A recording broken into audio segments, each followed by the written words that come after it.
తెలంగాణ రాష్ట్రంలో తెలంగాణ తల్లి విగ్రహం రాచరిక ముద్రలు కనిపిస్తున్నాయి. అలా కాకుండా ఒక సామాన్య మహిళగా కనిపించాలి. తెలంగాణ తల్లి విగ్రహాన్ని మార్చే ఏర్పాట్లు జరుగుతున్నాయి.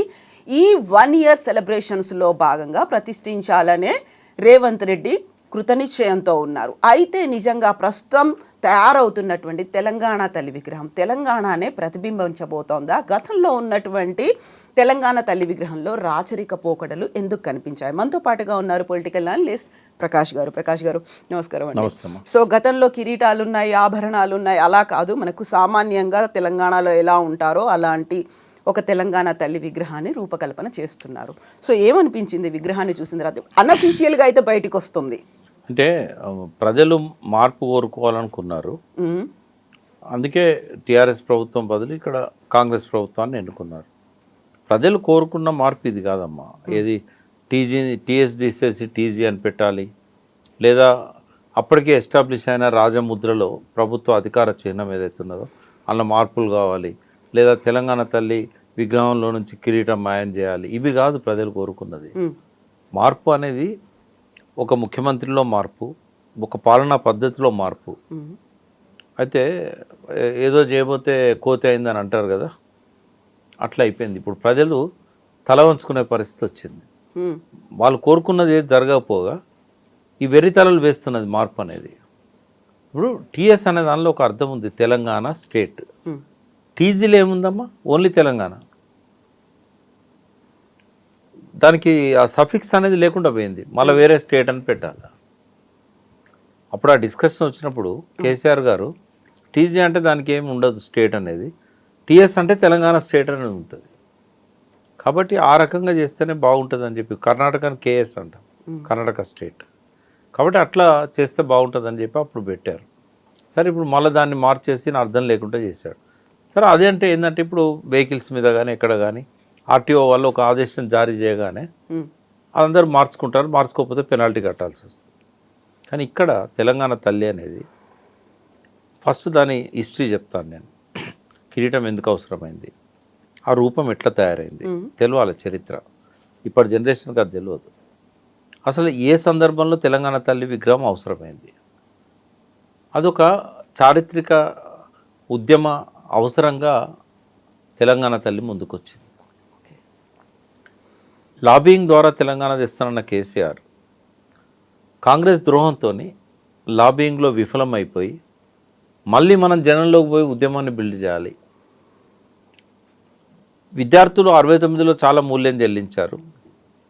ఉద్యోగులు కూడా చాలా రోజులు బైకాట్ చేయడం వల్ల. అయితే కేసీఆర్ గారు ఒక్క నెత్తురు చుక్క కూడా రాలనియకుండా, ఒక విద్యార్థి ఒకరోజు కూడా తరగతిని బహిష్కరించకుండా, ఒక ఉద్యోగి ఒకరోజు కూడా సమ్మె చేయకుండా లాబింగ్ ద్వారా తెలంగాణను తీసుకురావాలని అనుకున్నాడు. కానీ అబ్దుల్ కలాంతో చెప్పించి పార్లమెంట్లో తెలంగాణ ఇస్తామని చెప్పి పొత్తు కలిసి కామన్ మినిమం ప్రోగ్రాంలో పెట్టి ప్రణబ్ ముఖర్జీతో కమిషన్ వేసి 36 పార్టీలు లెటర్స్ అనుకూలంగా ఇచ్చిన తర్వాత కూడా రాజశేఖర రెడ్డి వద్దంటున్నానని చెప్పి ఆ తెలంగాణ ఇవ్వలేదు వాళ్ళు. ఆ సమయంలో ఇంకా లాబింగ్ అనేది ఫెయిల్ అవుతున్నది, ఉద్యమమే మనకు ప్రత్యామ్నాయం అని చెప్పి కేంద్ర మంత్రులుగా ఇంకా రిజైన్ చేయకముందే యూపీఏలో ఉన్నప్పుడే తెలంగాణ జాగరణ సేన తీసుకొచ్చారు కేసీఆర్ గారు. సరే, నరేంద్ర గారు ఏదో పరుష పదాలు వాడాడని చెప్పి దాన్ని అక్కడనే ఇనాగరల్ సెషనే పరిసమాప్తి అయింది. ఆ తర్వాత ఇమ్మీడియట్గా 2007 ఆయన కూడా రాజీనామా చేసి బయటకు వచ్చాడు. 2006 ఆగస్టులోనే ఉప ఎన్నికల్లో కూడా కరీంనగర్లో భారీ మెజారిటీతో గెలిచాడు. సో ప్రజల లోపల ఉద్యమ చైతన్యం ఉన్నది, ఆకాంక్ష ఉంది, చైతన్యం కూడా ఉంది. దీన్ని ఒక దగ్గర చేర్చాలనుకున్నప్పుడు కొన్ని ప్రతీకలు కావాలి మనకు. అప్పటిదాకా విద్యార్థులు అవసరం లేదన్నాడు కదా. తెలంగాణ విద్యార్థి సంఘాలు ఉన్నాయి, ఈవెన్ టీఆర్ఎస్ కూడా విద్యార్థి విభాగం ఉంది. ఎర్రోల శ్రీనివాస్ అప్పుడు దాని అధ్యక్షుడు, బాల్క సుమన్ లాంటి వాళ్ళు దాని స్టేట్ లీడర్స్. మరి వీళ్ళకి ఆ చైతన్యాన్ని సోయిని కల్పించడానికి ప్రత్యేకంగా అంతకుముందు ఏ ప్రయత్నం లేదు.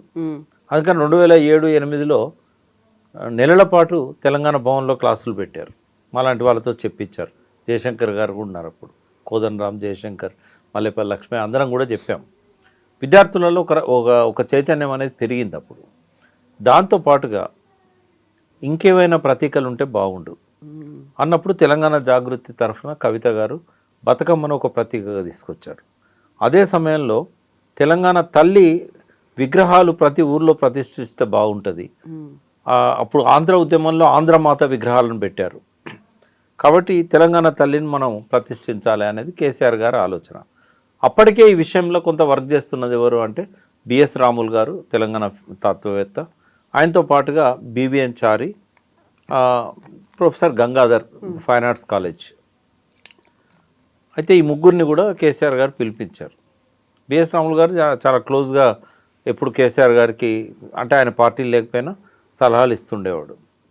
పిలిచినప్పుడు మొదలు తయారు చేసిన విగ్రహం కూడా ఈ రకంగానే ఉండేది, ఏది కిరీటం లేకుండా. అది బివిఎన్ చారి, బిఎస్ రాములు కలిసి అనుకున్నారు. కానీ రాములు గారు ఏమన్నారంటే అట్లా కాదు, ఇది దీనిలో మార్పులు చేయాలన్నారు. కేసీఆర్ గారు ముందుకు వచ్చినాక భరతమాత విగ్రహం ఎట్లుంది, మధ్యలో వచ్చిన ఆంధ్రమాత విగ్రహం ఎట్లుంది, అంటే తల్లి అంటే ఒక దేవతా భావన, మనుషుల కంటే ఎబో ఉండాలి. అయితే ఈ బిఎస్ రాములు గారిని, బివిఎన్ చారిని అందరిని పిలిపించుకున్నాడు కేసీఆర్ గారు. ఆయన ఒకటే చెప్పింది, మనకు భారతమాత విగ్రహం ఎట్లుందో ఆంధ్రమాత విగ్రహం ఎట్లా తయారు చేశారు అప్పుడు ఆ పద్ధతిలో ఉండాలి అన్నప్పుడు కిరీటం ఉండాలి, దేవతా భావన అనేది రావాలి మనసుల్లో అన్నప్పుడు తెలంగాణ పేదదైనంత మాత్రాన మన దేవత ఎందుకు పేదకు కనబడాలి, మన అమ్మను ఊహించుకోవడం ఎందుకు తక్కువగా ఊహించుకోవాలి, మనుషుల్లాగా కాదు ఒక దేవతా స్వరూపంగానే ఉండాలి, ఆ భావన రావాలి ప్రతి ఒక్కరికి అన్నప్పుడు ఏం చేశారంటే అంత ఓవర్ నైట్లో అయింది కాదు, అది 2-3 సమావేశాలు జరిగినాయి. చాలా చాలా మా పెద్ద పెద్ద వాళ్ళు వచ్చారు, ఈల లక్ష్మణ్ వచ్చాడు, చాలామంది వచ్చారు ఆ డిస్కషన్స్కి. పేర్లు మర్చిపోయాను నేను, కానీ నంది సిద్ధారెడ్డి ఇట్లా చాలామందిని పిలిచారు ఆయన ఇంటలెక్చువల్స్ని. చాలా అవర్స్ టుగెదర్ డిస్కషన్స్ అయినాయి. అయినప్పుడు కేసీఆర్ ఒక సజెషన్ ఇచ్చాడు, రవివర్మ చిత్రాలలో దేవతలను ఇవాళ మనము చూస్తున్నాము క్యాలెండర్లలో అంటే రాజా రవివర్మ ఎవరైతే భారతదేశం గర్వించదగ్గ చిత్రకారుడు ఉన్నాడో ఆయన ఇచ్చిన రూపాలే కదా అవన్నీ. సో దేవత అంటే ఖచ్చితంగా కిరీటం ఉంటుంది, ఆయన ప్రతి దేవత విగ్రహంలో ఆయన కిరీటం పెట్టాడు. కాబట్టి రవివర్మ చిత్రాలు తగ్గట్టుగా ఉండాలి. భరతమాతను కూడా ఆయనే చిత్రించాడు, భరతమాత రూపం ఇచ్చింది, భరతమాతకు ఒక రూపం ఇచ్చింది రవివర్మ. కాబట్టి రవివర్మ చిత్రాన్ని మనం ఇక్కడ ఆ రకంగా తీసుకురావాలని చెప్పాడు. అన్నప్పుడు కిరీటం అనేది అవసరమైంది. కిరీటంలో కూడా తెలంగాణలో లభ్యమైన కోహినూరు వజ్రం ఉంటుంది, వడ్డానం ఉంటుంది తెలంగాణ తల్లికి. వడ్డానం అనేది తెలంగాణ సంప్రదాయం. మీరు ఏ ఫంక్షన్ పోయినా లేడీస్ వడ్డానం పెట్టుకుంటారు. అంటే బాగా డబ్బున్న వాళ్ళే పెట్టుకోరు, గరీబులు కూడా పెట్టుకుంటారు ఉన్నంతలా వాళ్ళ శక్తి మేరకు. వడ్డానంలో జాకోబ్ వజ్రం ఉంది. తర్వాత పట్టుచీర దేనికి సంకేతం? పోచంపల్లి, ఇక్కత్.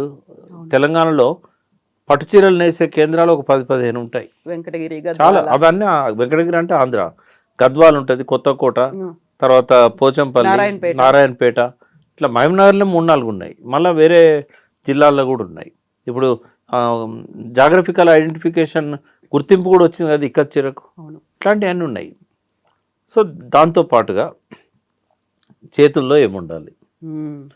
ఒక చేతిలో బతుకమ్మ, ఒక చేతిలో తెలంగాణ మెట్ట పంటలకు ఉదాహరణగా జొన్న కంకి, మొక్కజొన్న, ఇవన్నీ కూడా అందులో పెట్టడం జరిగింది. అంటే సరే ఒక మాట అనుకుందాం, ఇప్పుడున్న ముఖ్యమంత్రికి అది నచ్చలేదు. నచ్చకపోవడానికి ఒక తాత్విక పునాది ఉన్నది. రేవంత్ రెడ్డి అనేవాడికి ఇప్పుడున్న తెలంగాణ తల్లి నచ్చకపోవడానికి ఆయన ఒక తాత్విక పునాది ఉన్నది. ఏంటంటే ఆయన ఎన్నడూ తెలంగాణ అనలేదు, జీవితంలో అనలేదు, ఈ రోజు వరకు. ప్రమాణ స్వీకారంలో కూడా జై తెలంగాణ అనలేదు. 1 year పూర్తవుతున్నా అమరవీరుల దగ్గర పోయి దండం పెట్టలేదు. ఎన్నడూ జై తెలంగాణ అనే వ్యక్తికి, తెలంగాణ ఉద్యమంలో లేని వ్యక్తికి, ఉద్యమకారుల మీద తుపాకీ తీసిన వ్యక్తికి తెలంగాణ తల్లి మీద గౌరవం ఎందుకుంటుంది? అందుకే ఆయన దాన్ని, ఆయన మనసులో లేని తెలంగాణ తల్లి ప్రజల మనసుల్లో కూడా ఉండకుండా చేయడానికి ఒక కుట్ర చేస్తున్నాడు. ఆర్టీఏ వాళ్ళు ఇచ్చిన నోటిఫికేషన్ అంతా సులభమా తెలంగాణ తల్లిని చెరిపేయడం అనేది? లేదా కేసీఆర్ గారి అడుగుజాడల్ని తుడిచేస్తా, ఆయన జ్ఞాపకాలను లేకుండా చేస్తా, ఆయన గుర్తులను చెరిపేస్తా అని ఏదైతే అంటున్నాడో అది ఒక్క కేసీఆర్ గారు సృష్టించిందా? సో కేసీఆర్ గారు లాబియింగ్ ప్రక్రియ ఎప్పుడైతే విఫలమైందని అన్నారో, సో మళ్ళీ ఆయన ఈ తెలంగాణ తల్లి విగ్రహానికి రూపకల్పన చేసిన క్రమంలో మొట్టమొదటిసారి నవంబర్ 15, 2007 తెలంగాణ భవన్లో తొలిసారి ఆ విగ్రహాన్ని ఆవిష్కరించడం జరిగింది. పస్నూరి దయాకర్ మొన్నటి వరకు ఎంపీగా ఉన్నారు టీఆర్ఎస్ ప్రభుత్వంలో. ఆయన లోక్సభ సభ్యునిగా 2 సార్లు ఎన్నికయ్యాడు. అతను ఫైన్ ఆర్ట్స్ కాలేజ్ స్టూడెంట్ ఉండే. ప్రొఫెసర్ గంగాధర్ ఎవరైతే తుది రూపం ఇచ్చారో ఈ తెలంగాణ తల్లి విగ్రహానికి, ఆ విగ్రహాన్ని అంటే తయారు చేయడంలో ఒక శిల్పిగా పస్నూరి దయాకర్ గారి పాత్ర ఉంది. ఆయన ఇప్పుడు రేవంత్ రెడ్డి గారు పక్కనే కాంగ్రెస్ పార్టీలో ఉన్నారు. సో ఆయన చేసిన విగ్రహాలే ఇవాళ మనకు తెలంగాణలో చాలా దిక్కులు మనకు కనబడతాయి. సో రేవంత్ రెడ్డి గారికి ఎట్లాగూ ఆ తెలంగాణ సోయి లేదు, తెలంగాణ ఉద్యమంలో పాల్గొనలేదు, ఆయన జై తెలంగాణ అనలేదు, అమరవీరుల స్థూపం దగ్గర పోయిన నివాళులు చెప్పలేదు. తెలంగాణ ప్రజల మనసులో నుంచి ఈ విగ్రహాన్ని తొలగించాలనుకోవడం అనేది అదొక మూర్ఖపు చర్య అని నేను అంటాను. ఎందుకంటే ఇవాళ నువ్వు కొత్త విగ్రహాన్ని తయారు చేస్తావు, మరి పాత విగ్రహాలు ఏం కావాలి? వాటన్నిటినీ ఎవరైతే పెట్టారో వాళ్ళే తొలగించుకోవాలా? విగ్రహాలను తొలగించగలుగుతారా? తొలగించడం అవసరమా? రోడ్ల మీదనంటే నువ్వు తెలంగాణ తల్లి రూపాన్ని మారుస్తావు. మరి ఉద్యమకాలం అంతా కూడా ప్రజల మనసుల్లో చెరగని ముద్ర వేసుకున్న తెలంగాణ తల్లి విగ్రహాన్ని వాళ్ళ మనసుల్లోని తొలగించడం సాధ్యమవుతుందా? ఇప్పుడు గతంలో ప్రయత్నం చేస్తేవి అందశ్రీ పాడిన జయ జయ తెలంగాణ ఆయన రాసి పాడిన పాట, దాన్ని కొత్త రూపంలో మళ్ళీ కీరవాణి గారితో మా సంగీత రూపకల్పన లోపల మళ్ళీ పాడించినాం. ఇప్పుడు ప్రజలు ఏది పాడుకుంటున్నారు రేవంత్ రెడ్డి గారు? నువ్వు మార్చింది పాడుకోవట్లేదు. నువ్వు ఏ దేశానికి పోయినా తెలంగాణ ఉద్యమ మీటింగ్స్లలో ఈ జూన్ 2 నాడు తెలంగాణ ఆవిర్భావ దినం రోజు కానీ, తెలంగాణ బోనాల పండుగప్పుడు కానీ, బతుకమ్మ పండుగప్పుడు కానీ ఎప్పుడు పాడుకున్నా కూడా పాత పాటే పాడుతున్నారు, జయ జయ తెలంగాణ. ప్రజల మనసుల్లో ముద్రించబడ్డ పాటల్ని చెరిపేయడం సాధ్యం కాదు. ఇవాళ మీరు మీ ఆధ్వర్యంలో నడుస్తున్న వందలాది స్కూళ్ళల్లో పొద్దున ప్రార్థన సమయంలో పాడుతున్నది ఏ పాట? అందుకే కీరవాణి గారి సంగీతాన్ని నేను తప్పట్టట్లేదు, అందశ్రీ గారి ఆశయాన్ని కూడా నేను తప్పట్టట్లేదు. కానీ మార్పు చేసినంత మాత్రాన ప్రజలు దాన్ని స్వీకరిస్తారు అనుకోవడం పొరపాటు. దానికి ఉదాహరణే మనకు ఈ తెలంగాణ జయ జయ తెలంగాణ పాట. కాబట్టి ప్రజల మనసుల్లో ఎట్లయితే ఉద్యమ కాలంలో ఆ పాట ఎస్టాబ్లిష్ అయిందో, తెలంగాణ తల్లి భావన కూడా అట్లాగే ఎస్టాబ్లిష్ అయింది. ఇవాళ వీధి వీధిన ఆ విగ్రహాలు ఉన్నాయి. వాటి తొలగించడం ఎట్లా సాధ్యమవుతుంది? మళ్ళీ నువ్వు అన్న విగ్రహాన్ని తయారు చేసి ఆ ప్లేస్లో పెట్టాలంటే ఆ ప్రజలు ఒప్పుకుంటారా? కాబట్టి మీ నుంచి ప్రజలు కోరుకున్నది ఏంటంటే కేసీఆర్ అసంపూర్తిగా వదిలేసిన లక్ష్యాలను కంటిన్యూ చేసి ఆ పాలమూరు రంగారెడ్డి పథకాన్ని మీ కోడంగల్ దాకా తీసుకుపోతావా, లేకపోతే కొండారెడ్డిపల్లె తీసుకుపోతావా?